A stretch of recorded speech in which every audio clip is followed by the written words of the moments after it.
El análisis político, la entrevista de la semana, la información contada de manera diferente en Hora de Cambio. Desde estos momentos nos conectamos con el Perú en Hora de Cambio. Si quieres estar bien informado, quédate en Hora de Cambio. Imparcialidad, objetividad al momento de darte las noticias con Hora de Cambio. Bienvenidos.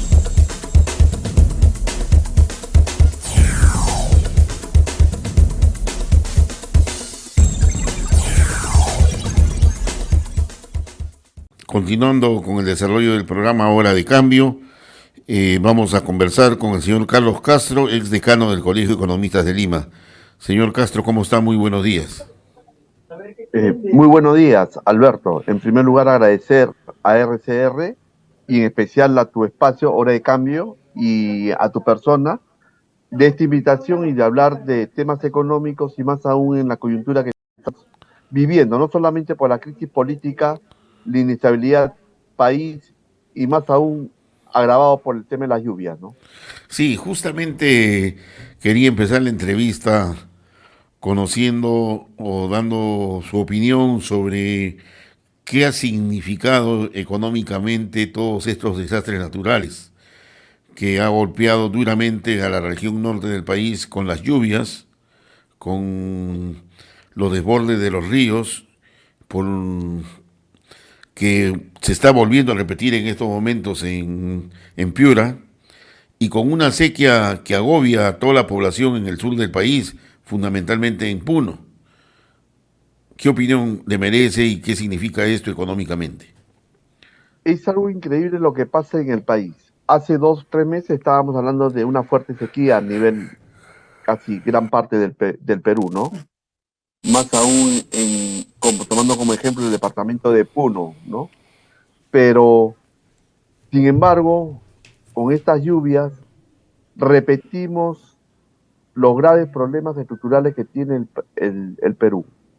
No tomamos como experiencia lo que pasó en el 2017.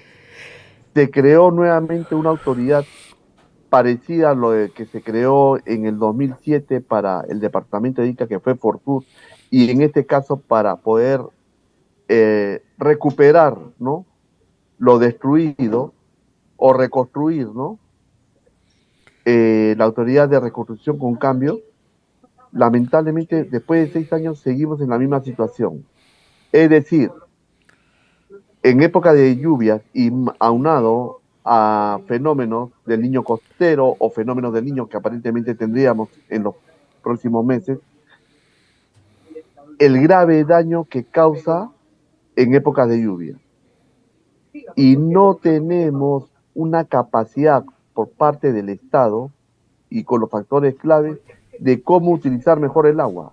Es decir, botamos el agua todos los años, con mayor o menor intensidad.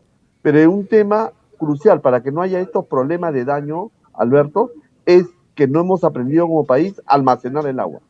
Y Correcto. Almacenar el agua significa, en algunos casos, en dónde debemos construir represas, en dónde debemos de construir reservorios, en dónde debemos de almacenar el agua con una serie de tecnologías adecuadas a las condiciones climáticas y a las condiciones de suelo que tienen los distintos departamentos. ¿Por qué? El agua, en primer lugar, debe ser usado para tener el peruano un agua de mejor calidad en todas las realidades territoriales. Y no lo tenemos. En segundo lugar, el agua también nos debe servir para generar energía. En tercer lugar, en poder incorporar cada día mayores áreas de cultivo y con un cultivo que también añada innovación tecnológica para ser más competitivos y no solamente en los mercados internos, sino más aún cuando hablamos de crecer en exportaciones no tradicionales, sobre todo en agroexportación, pero con valor agregado. Señor Creo Castro, que por ahí es el camino correcto. Pero, ¿por qué sucede eso? Esa es la pregunta. Las lluvias son las históricas, el desembalse de los ríos son históricos, etcétera, ¿no? Estamos sujetos como historia Fal- a todos estos problemas, pero ningún gobierno se preocupa de esto, ¿no? Falta de planificación territorial, Alberto, y que lamentablemente ni siquiera tenemos un marco general, es decir, no tenemos la ley marco para empezar del ordenamiento territorial en el Perú. En segundo lugar, no hay un liderazgo para llevar a cabo este cambio. Tenemos que hablar de matriz energética. ¿Cómo vamos a manejar el recurso hídrico en el Perú los próximos 40 años? Que es una ventaja comparativa que tiene el Perú. Nosotros debemos de exportar energía incluso a los países vecinos aquí en el Perú, sin descuidar el abastecimiento de energía para diferentes fines, para vivienda, para industria, ¿no? Y para una serie de sectores económicos estratégicos para el Perú. Ese es el tema. No se toman las precauciones.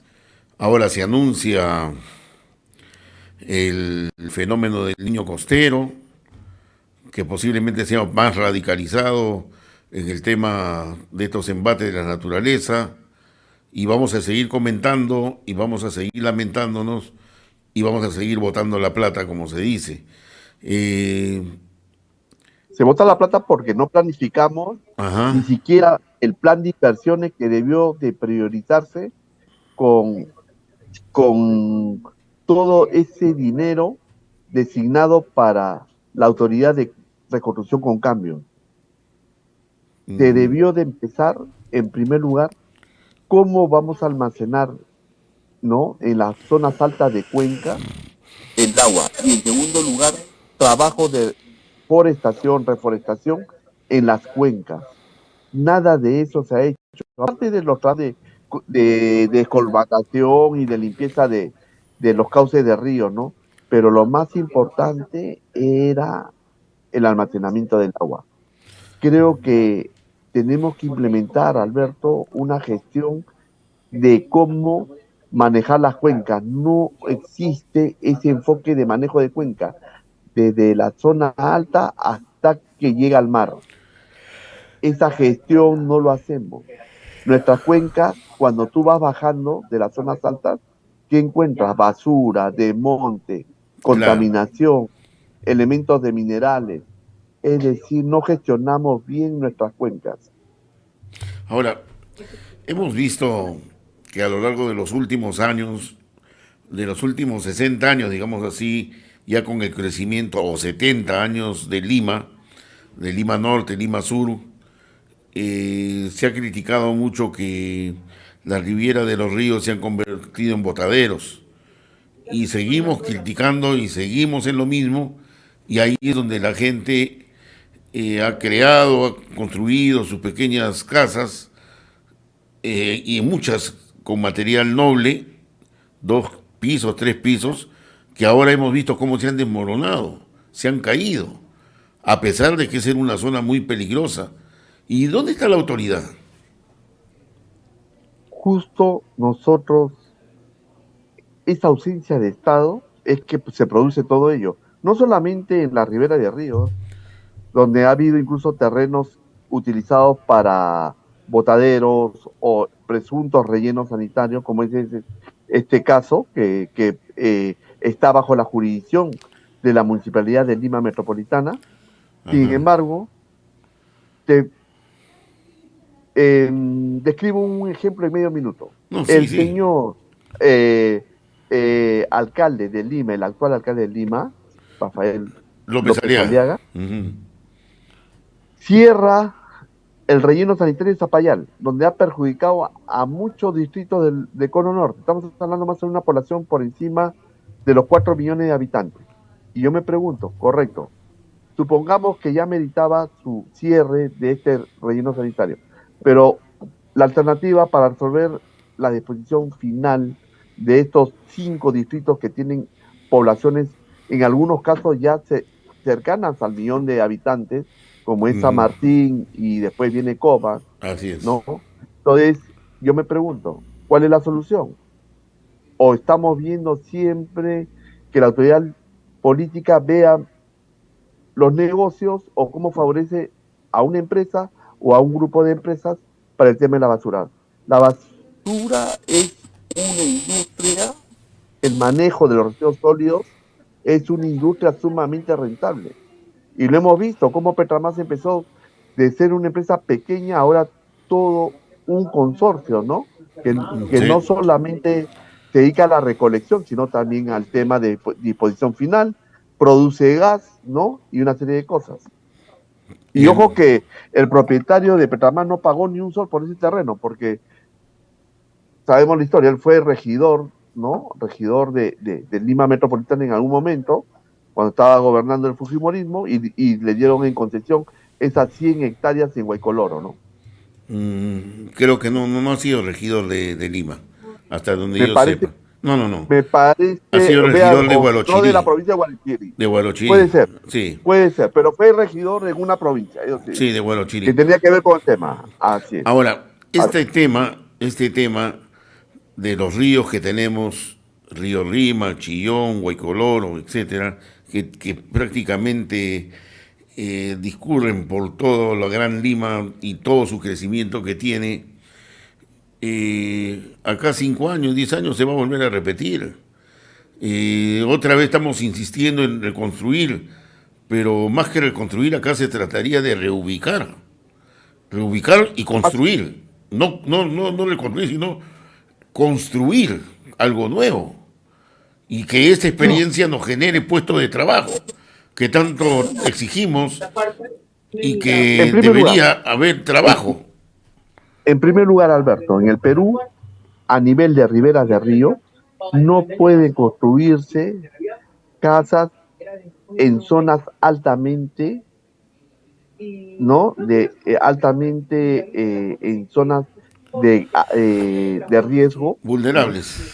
Y vulnerables por estar expuestos a cualquier tipo de desastre. No solamente el tema de época de lluvia, terremotos y una serie Claro. de desastres naturales que pueda pasar. En segundo lugar, tenemos que aprender a trabajar a nivel, inmediatamente se involucra departamentos, provincias, el tema de cuenca. No es posible que a la fecha ninguna cuenca tenga una gestión, ¿no? Transversal donde involucre al gobierno nacional, a los gobiernos regionales y a los gobiernos locales. Es Ujú. la única forma de hacer un plan maestro de cuenca donde se plasmen inversiones, en donde se debe almacenar el agua, qué obras importantes que tiene que entrar a tallar el gobierno nacional, si es que en caso en esa cuenca se va a construir una hidroeléctrica, por citar algunos casos, o los tipos de reservorios que se tiene que hacer a fin de darle un uso adecuado a esa agua almacenada. Ahí vamos a dar ese salto de modernidad y de desarrollo país que nos vean de otra forma. Claro, pero Y no lo hacemos, y no lo no lo hacemos. Y sé. tenemos que mirar, el tema del cortoplacismo no ha traído problemas. No planificamos el país casi medio siglo. Sí, pues. Y ahí lo ves, en educación, salud. La educación pública en 40 años ha decaído en los últimos lugares de América Latina. Muchos de nosotros nos formamos en educación pública, cuando las grandes unidades escolares tenían profesores de calidad en que eran sumamente personas y profesionales respetables. Faltarle el respeto a un profesor en los años 70, en la Claro. primera vez te castigaban 15 días, en la segunda te botaban del colegio. Y dime, ahora, ¿qué respetabilidad tenemos de los profesores que tenemos actualmente en los centros escolares? Ninguno. Sí, pues. La calidad curricular se ha caído abajo. Anda a las universidades, entre comillas, exclusivas y pregúntales algo de historia. Te hablan cualquier barbaridad.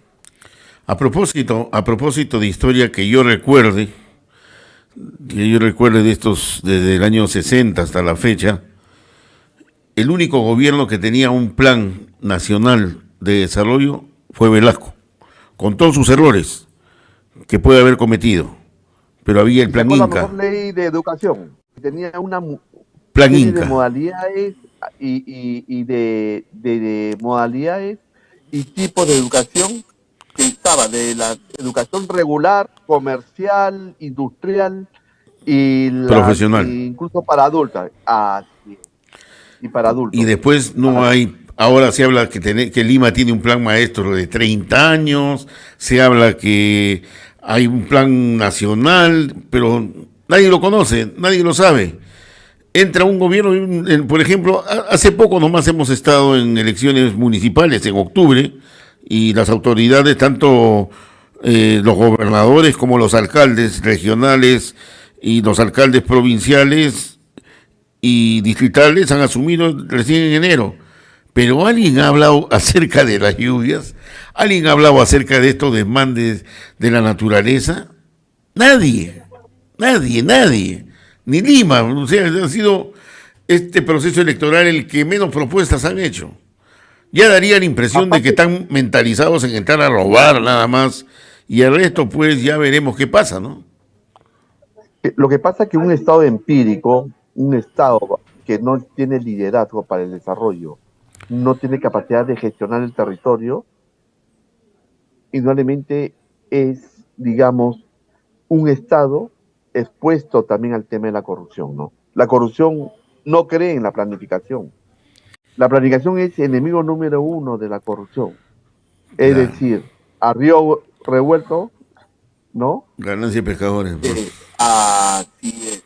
Y no hemos acostumbrado a ese Estado plectocrático, empírico, que no mira al ciudadano, a la población, que debería de ser la finalidad y el objetivo supremo de todo el Estado en servir mejor y producir un estado de bienestar. Estamos muy lejos de eso. Y para producir un estado de bienestar es que tenemos que hacer las reformas, y ahí si me permites un minuto, las Claro, reformas claro. necesarias, no solamente que pase por la reforma política, porque la reforma política pasa por diferentes aristas. Primero, de mejorar la organización del propio Estado en cuanto al ente rector en los procesos electorales, ¿no? Y ahora tenemos un monstruo de tres cabezas. Por un lado está Renier, por un lado está OMPE, por un lado está el Jurado Nacional de Elecciones. En segundo lugar, la ley de partidos políticos que no ha funcionado en el tiempo. No tenemos un sistema de partidos políticos que forme no solamente al ciudadano en participar en política, sino que esté capacitado también cuando le toque ser autoridad, indistintamente si es alcalde, gobernador regional o Entonces, presidente de la República o ujú. como congresista, como bien usted Entonces ha la dicho. pregunta que hacemos es, entonces, ¿de qué tipo de democracia estamos hablando? ¿Qué democracia vivimos acá? ¿O esto no es Bueno, democracia? aparentemente es una democracia entre comillas representativa que te representa un congreso, pero en la práctica cuando ejerce el cargo no se ve esa representación en beneficio de una colectividad o en beneficio incluso de sus propios votantes. Pero más allá de ello, también necesitamos otra reforma. Necesitamos una reforma dentro del Ejecutivo. Es decir, Alberto, necesitamos un ente que ya reemplace a lo que en algún momento quizás O sea, fue una ujú. salida democrática que fue el Acuerdo Nacional en el año 2000, O sea, en pocas cuando palabras dijimos, necesitamos un nuevo Estado, sí, una nueva estructura. Esto no funciona, pues. la ley orgánica del Poder Ejecutivo, que tú lo conoces bien, la 29.158, hace agua, ¿no? Es más, ni siquiera están considerados los nuevos ministerios que fueron creados, como te digo O el todo. Congreso mismo. Entonces, El Congreso así es. mismo, ¿no? ¿Qué cosa es el Congreso? ¿A quién representa? Ahí hay una discusión fuerte que tiene que ser parte de la reforma política, que es, en primer lugar, una mayor representación, ¿no? De los partidos políticos que sí, digamos, estén conceptuados como tales, es decir, un partido político que tenga una visión de país, una doctrina, un pensamiento, ¿no? Un plan de gobierno, cuadros técnicos, cuadros políticos.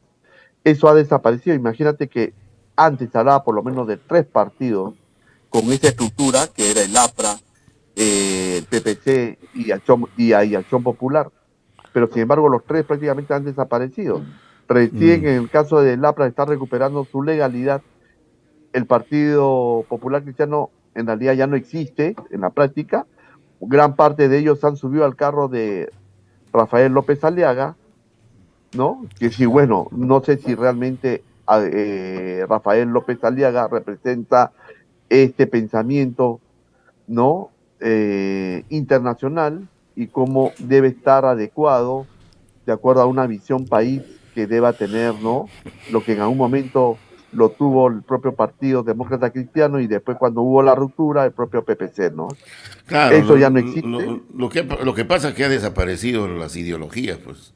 Ya no hay, Así, igualmente no hay también doctrinas, no hay doctrinas. Ese con es, toda esa automatización y de partidos pequeños, sí por lo menos se vislumbraba algunos cuadros que se les reconocía por su intelectualidad y por su liderazgo, algunos líderes de izquierda, ¿te acuerdas en los años 80? claro, De igual forma también, la izquierda está en crisis también. total, No se total. vislumbra una izquierda pensante, una izquierda que pueda promover reformas, una izquierda que también sepa convivir con la economía social de mercado, una izquierda que busque también un estado de bienestar. Esa izquierda está muy lejos y no existe en el país, ¿no? ¿No? Definitivamente que Perú Libre no representa pues la izquierda. Eso está demostrado, inclusive al extremo el señor Cerrón se autoproclamó marxista, leninista, mariateguista, y ahí están sus cuadros en el Congreso. treinta y No, y es siete más, 37 congresistas que hoy día han sido intervenidos los que se fueron con el bloque magisterial, que están siendo investigados. ¿Y por qué están siendo investigados? Porque supuestamente han recibido dinero para que defiendan a su presidente. Esto yo comentaba, esto nunca se ha visto, ¿no? ¿A dónde estamos y, llegando, no, señor Castro? y tomando como ejemplo partidos históricos como Acción Popular, puedes ver su representación actual y compara con la que tenían en los años 80, la calidad de congresistas es abismal. Entonces, cómo ha decaído también la formación política en Claro, partidos que ya tienen toda una historia, toda una trayectoria, ¿no? Bueno, sin utilizar adjetivos, ¿no? No me refiero a ese grupito que tiene ¿no? su apodo, por decirlo así, ¿no? De los niños, con relación a lo que hubo en el pasado en cuanto a representación congresal que claro. tuvo en algún momento Acción Popular, ¿no? Y ahora los niños no solamente son de Acción Popular, sino son de todos los partidos políticos. Y son más de Exacto. 26. Aparte de los otros, ¿no? De los Y hay otros que una cosa están camuflados por que ahí. quería, que quería tocar contigo, que es la reforma del Estado en dos sistemas administrativos. El del Invierte PE, que antes fue el SNIP, que está en manos del MEP. Yo creo que ya es momento que el MEP no maneje el Sistema Nacional de Inversión Pública, que ahora se denomina Invierte PE. El Invierte PE tiene que estar vinculado al ente rector que maneje la planificación del propio Estado y la planificación territorial. Ese reto lamentablemente no lo asume el CEPLAN. Pero Y ahora tengo justo esa entendido, reforma, si me sí, permites, Alberto, claro, claro, esa claro, reforma se necesita, en otros países le llaman enmienda constitucional, aquí le llaman modificatoria o una reforma constitucional, ¿no? Dentro de lo que está establecido, necesitamos modificar esa constitución en varias reformas que requiere el Estado. Entre ellas, el que haga a la vez ese plan, inmediatamente si puede hacer un ministerio, un órgano autónomo de primer nivel, tiene que pasar bajo el marco constitucional a fin que tenga la fuerza, ¿no? Y que no pueda ser manoseado por ningún gobierno de turno. Mira lo que ha logrado Colombia en los últimos 25 años con la Dirección Nacional de Planificación. Es un ente de primer nivel que ha permitido, en primer lugar, promover agendas de desarrollo territoriales. Colombia ya se va con un reto de más de 8 ciudades internacionales para vender Colombia a nivel mundial. Nosotros fuera de Lima y sumando Cusco, sí. creo que no tenemos más ciudades internacionales. Y Colombia con narcotráfico, con guerrilla, Pero, con bandas pero cuidado, paramilitares. el narcotráfico nos los han pasado nosotros de taquito hace 20 años. Ah, no, Nosotros claro, somos claro. los primeros productores de Sí, sí, clorhidrato. sí, O sea, ahora nosotros No y hemos se habla inclusive colonizado. de un narcoestado acá en el Perú, ¿no? Exacto. El Brain es una situación que lo tenemos más de 30 años y no cambia. lo del Brain, la verdad es para llorar porque hay ¿No? muertes, hay narcotráfico y es una zona liberada donde nadie se puede meter. Yo hasta ahora no he Y disculpe, encontrado a un ministro, ni de defensa, ni del interior, que diga, bueno, ¿cómo se supera el problema del Brain?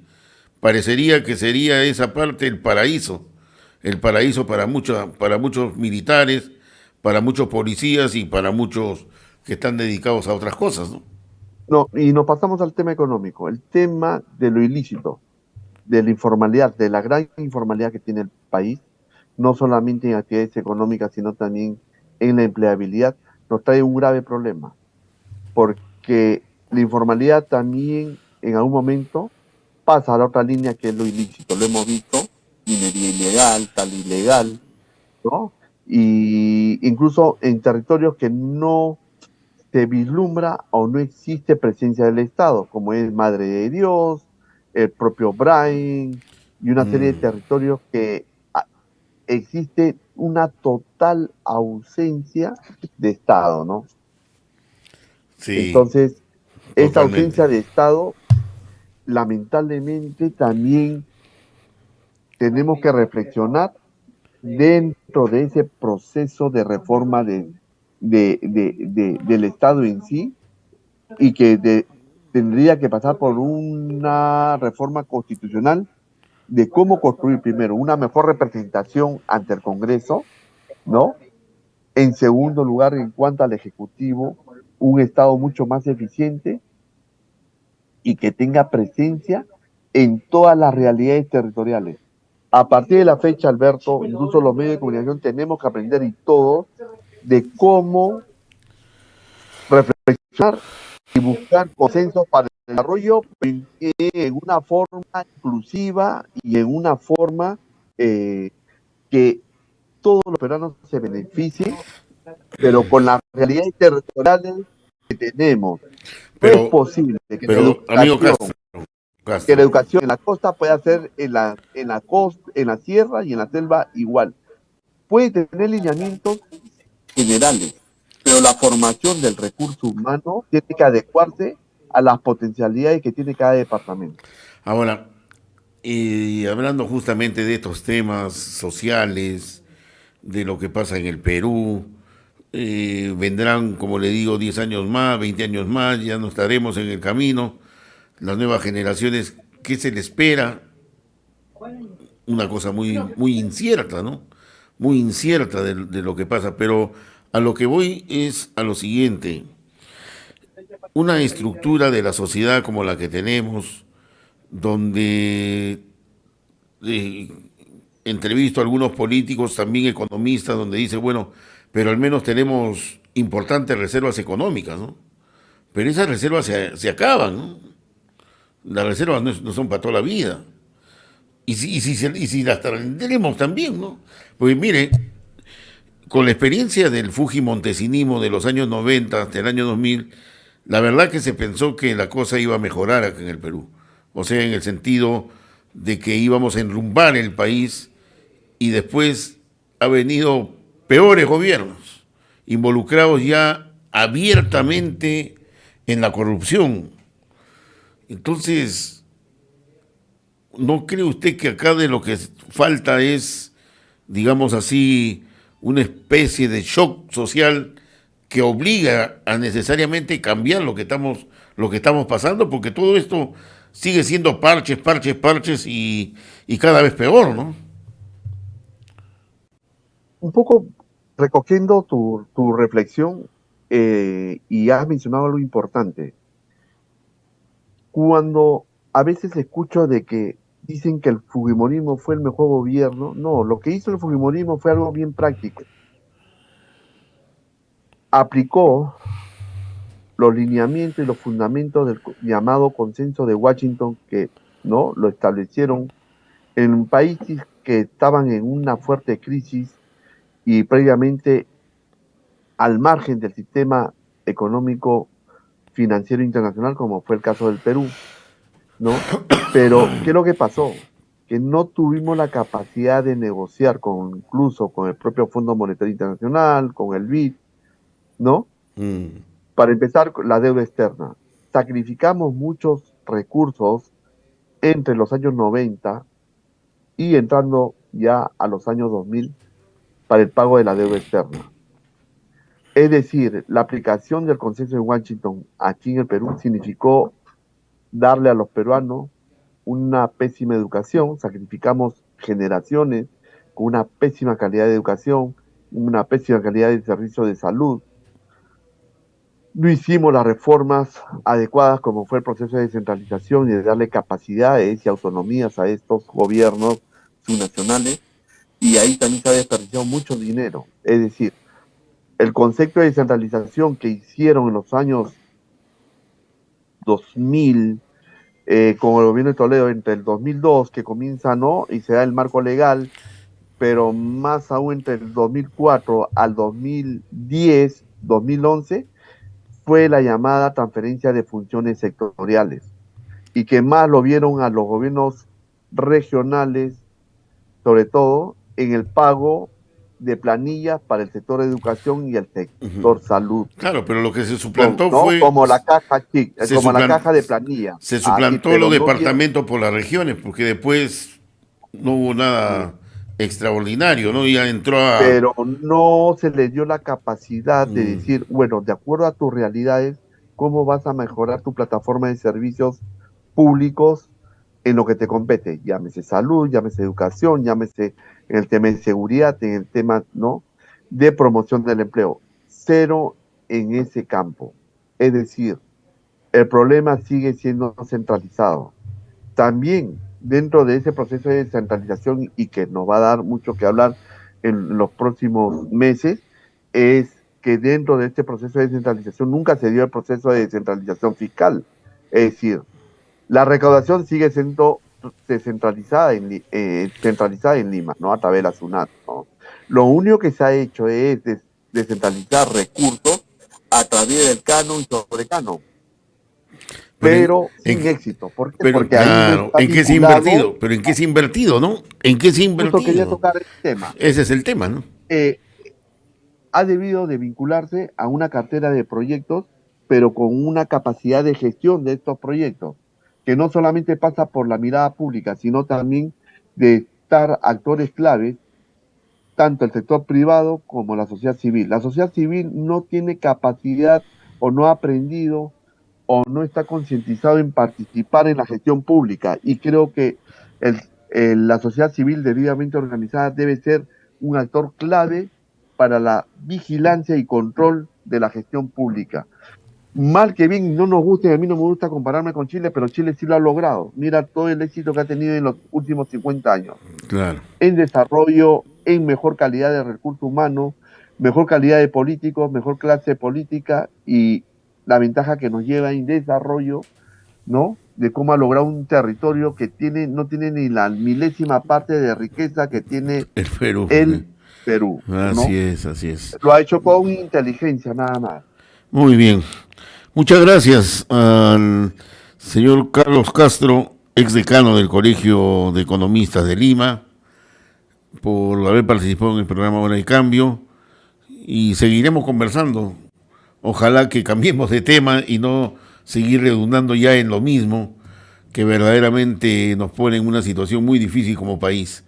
No sé si algo Si quiere me agregar. permites Claro, medio minuto. claro Creo que que sí. sí, estoy de acuerdo, y en esa posición también, en lo personal y también cuando he tenido que representar al Colegio Economista de Lima, y me ha tocado trabajar, ¿no?, en el Estado, es esa mirada, ¿no?, propositiva, pero con una mirada de planificación.